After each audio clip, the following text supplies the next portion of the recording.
Geronimo Stilton. Geronimo and the Gold Medal Mystery. Games in Olympia. The Greek city-states were always fighting amongst themselves. Only on special occasions were they at peace with each other.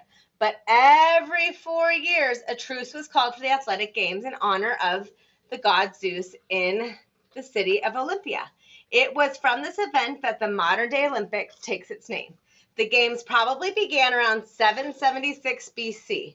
They were held every 4 years for approximately 1,200 years until the Romans conquered Greece. One reason for the games' demise was that they were of pagan origin and the Roman Empire was slowly shifting towards Christianity. Who participated? City-states sent their best athletes to compete against one another in the games. However, only men were allowed to participate. Women were absolutely prohibited even to attend. Women could not officially participate in the games until many centuries later in the 1900s. How the games were announced? Games were announced by torchbearers. Athletes holding torches ran through Greece to announce the opening of the games. This tradition continues today with the lighting of the Olympic flame at the beginning of each games. What games were played? Spectators enjoyed watching all the track and field competitions in the pentathlon, which included 5 events: running, long jump, discus, javelin, and wrestling. The chariot and horse races were also crowd favorites. Fans particularly enjoyed combat sports, not surprising, since the ancient gods were always fighting, especially the pancratum, a mixture of wrestling, boxing, in which a little of everything was permitted, punching, biting, and slapping until one of the 2 athletes surrendered. The athletes rubbed their skin with olive oil to warm up their muscles to make their bodies less slippery and get stronger grip. They sprinkled sand on themselves. To the victor, a crown of olive leaves taken from trees that grew near the temple dedicated to Zeus was awarded to each winner in the competition. Okay, now that we've reviewed that, let's keep going. It's not my fault. I'm shy. The camera mouse, Jack McZoomerson, greeted me at TV headquarters. He looked at me suspiciously. Do you know anything about sports? Absolutely nothing, I admitted. Do you know anything about TV reporting? He demanded.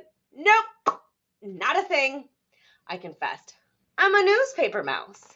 Never, I said. Ever tried talking on live TV? He asked next. Never, I said in complete honesty. He shook his snout in annoyance. After a moment, Jack took pity on me and gave me some advice.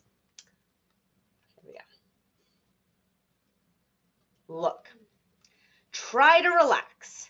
Don't let anyone see that you're scared out of your wits, that you have no idea what you're doing, that you're about to make a fool of yourself, and that you know diddly about sports.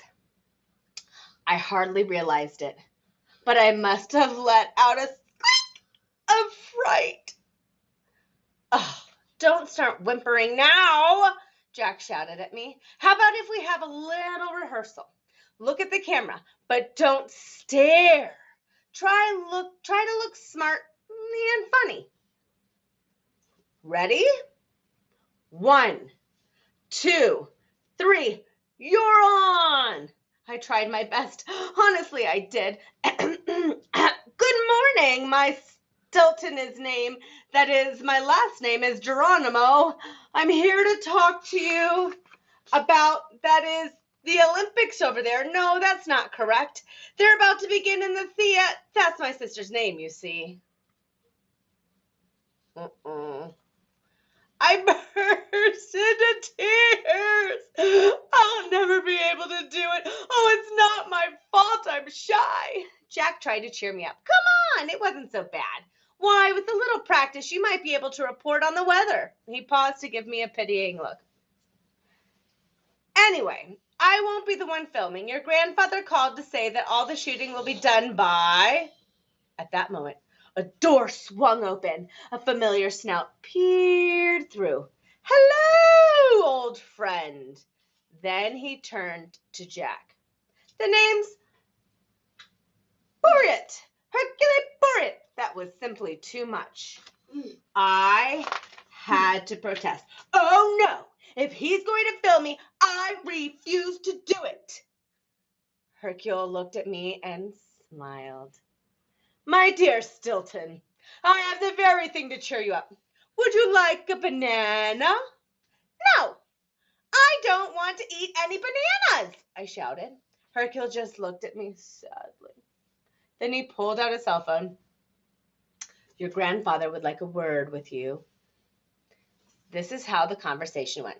Grandson, squeak, squeak, squeak, squeak, squeak, squeak. Yes, grandfather. Squeak, squeak, squeak, squeak. Yes, grandfather. I understand. At the end of the conversation, I hung up with a sigh. Sometimes you have to know when to throw in the cheesecloth. The next chapter. Let the games begin.